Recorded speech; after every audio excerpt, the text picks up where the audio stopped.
박세로이가 죽음의 문턱에서 돌아왔습니다. 캐릭터가 이야기 안에서 겪을 수 있는 가장 큰 시련 하나를 이겨낸 건데요.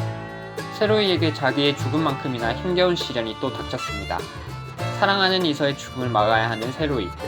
15회는 세로이의 부활을 다루며 그 어느 때보다 박세로이라는 캐릭터가 두드러진 회가 아닌가 싶습니다. 이와 함께 몇 번이라도 좋다, 이 끔찍한 생이여 다시 라는 니체의 말도 등장했는데요.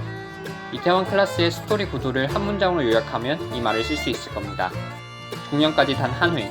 이번 영상에서는 이태원 클라스 주인공의 캐릭터성과 스토리 구도에 대해 알아보겠습니다.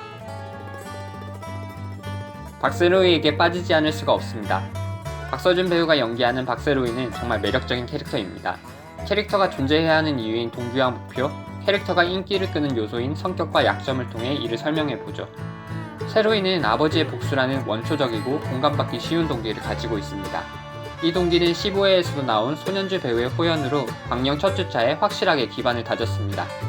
웹툰의 오토바이 대신 차량 교통사고로 각색하여 첫 주차에 시청자들의 분노 게이지를 더욱 올렸는데, 이번 회의 세로이 교통사고가 오버랩되면서 동기를 더욱 확고하게 만듭니다. 세로이의 목표는 국내 요식업계 1위가 되어 장가를 박살내는 것입니다. 그리고 15회에 이르러 하나가 추가됩니다. 사랑하는 사람을 구출하는 것이죠. 장근원의 행동을 통해 사랑하는 사람을 구출하는 것이 곧 장가를 박살내는 일과 상당히 근접해졌습니다. 세로이는 참 친구가 되고 싶은 성격입니다. 이것저것 재지 않고 자기 사람을 확실히 챙기며 함부로 사람을 의심하지 않습니다. 정갈한 앞머리만큼이나 바른 생활 사나이죠. 세로이는 주변 사람에게도 좋은 영향을 주고 최승건이 바른 길을 살고 싶다는 욕구를 가지게 만듭니다. 세로이의 바른 생활은 휘둘리는 삶과는 다릅니다. 세로이는 목표를 이룰 땐 한 대의 불도저입니다. 더 자세히 비유하자면 이것저것 덧대어 개조한 몬스터 트럭이 아니라 번듯하고 깨끗한 불도저죠. 캐릭터의 약점은 캐릭터의 반전과 이어집니다. 고등학교도 제대로 졸업 못한 전과자 출신이란 점은 세로의 약점 중에 하나입니다. 그러나 반전으로 조력자와 함께 이미 재력을 갖췄음을 보여주죠. 그리고 15회에서 끄떡없어 보이던 세로이가 내적으로 많이 힘들었다는 사실이 공개가 됩니다. 힘듦에도 불구하고 앞으로 나아가는, 이 얼마나 멋진 캐릭터입니까? 조이서는 일반 상식으로는 행동을 예상하기 힘들어서 오히려 흥미를 유발하는 캐릭터의 좋은 예시입니다. 조이서는 상큼한 소시오패스입니다. 소시오패스 앞에 상큼이라는 수식이 붙는다는 게 얼마나 이 캐릭터가 전형적이지 않은지 잘 보여주고요. 마찬가지로 조이서의 동기와 목표, 성격과 약점에 대해 살펴보겠습니다. 이서도 동기를 대사로 직접 말합니다. 동기는 사랑과 성공을 모두 이루는 것이고 그것을 위한 목표는 세로이를 그저 그런 사람이 아닌 대단한 남자로 만드는 것입니다. 세로이와 이서가 시청자에게 직접적으로 자신의 길을 선언하는 것은 이 드라마의 통쾌함과도 일맥상통하는 부분입니다. 이서는 상큼한 소시오패스입니다. 어디에 방점을 찍느냐에 따라 의미가 달라질 수 있는데요. 다른 사람에게 아무렇지 않게 폭력을 가하고 자신을 좋아하는 사람을 이용해 먹는 소시오패스지만 세로이 앞에서는 수아의 대사처럼 상큼이가 됩니다. 15화에서 장근원이 원하는 표정을 보여주고 계략을 짠다는 이서의 전략은 이서의 캐릭터성이 여전히 유지되고 있음을 잘 보여줍니다. 이서의 약점은 자기가 사랑하는 남자가 자신의 마음을 몰라준다는 것입니다. 그리고 드디어 15회, 세로이가 주변 인물들에게 선언합니다. 얼른 세로이서가 다시 만났으면 좋겠네요. 이태원 클라스의 스토리 구도에 대해 살펴볼까요? 세로이서가 존재감을 뿜어낼 수 있었던 건 캐릭터가 뛰어노는 스토리 구도가 확실했기 때문입니다. 광진 작가와 제작진의 계획은 16화짜리였는데요. 어떻게 이태원 클라스가 계획을 차근차근 실행했는지 한번 알아볼까요?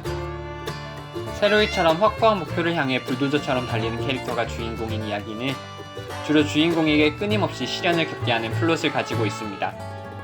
끄떡없다는 캐릭터에게 얼마나 끄떡없을지 한번 보는 거죠. 여기서 발생하는 긴장감은 초반부에 완벽했다고 봅니다. 조이서의 대사를 가져와 볼까요?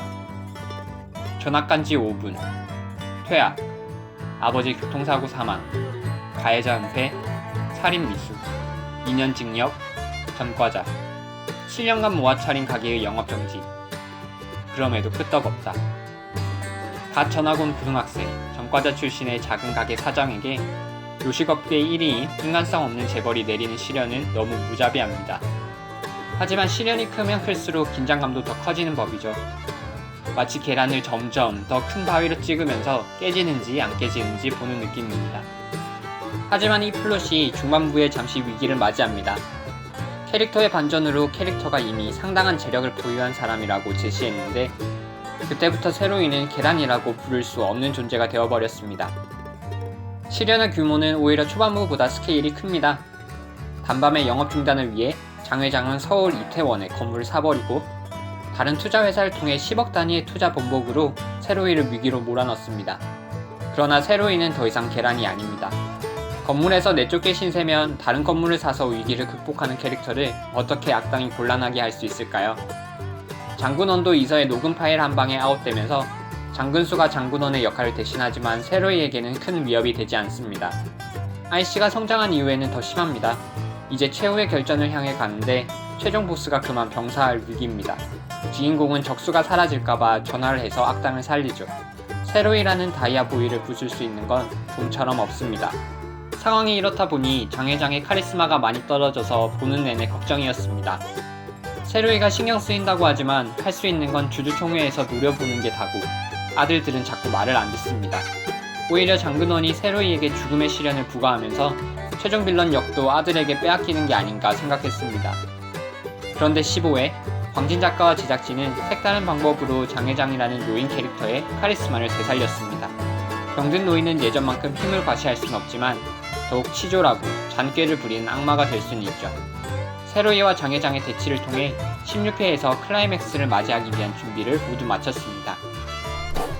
앞으로 단 한 회만이 남았습니다. 저는 웹툰을 보지 않았어서 아직 결말을 모르는데요. 각성한 끄떡없는 캐릭터가 어떤 방법으로 연인의 죽음을 막아낼 수 있을지 정말 기대하는 중입니다. 혹시나 이 영상을 드라마 종영 후에 찾아주신 분들이라면 세로이서 어떻게 됐나요? 이야기도 잘 끝났어요? 지금까지 세로이서의 캐릭터성과 드라마 이태원 클라스의 스토리 구도에 대해 알아보았습니다. 영상이 마음에 드셨다면 구독과 좋아요 부탁드릴게요. 구독과 좋아요는 영상 제작에 큰 힘이 된답니다. 감사합니다. 만타였습니다.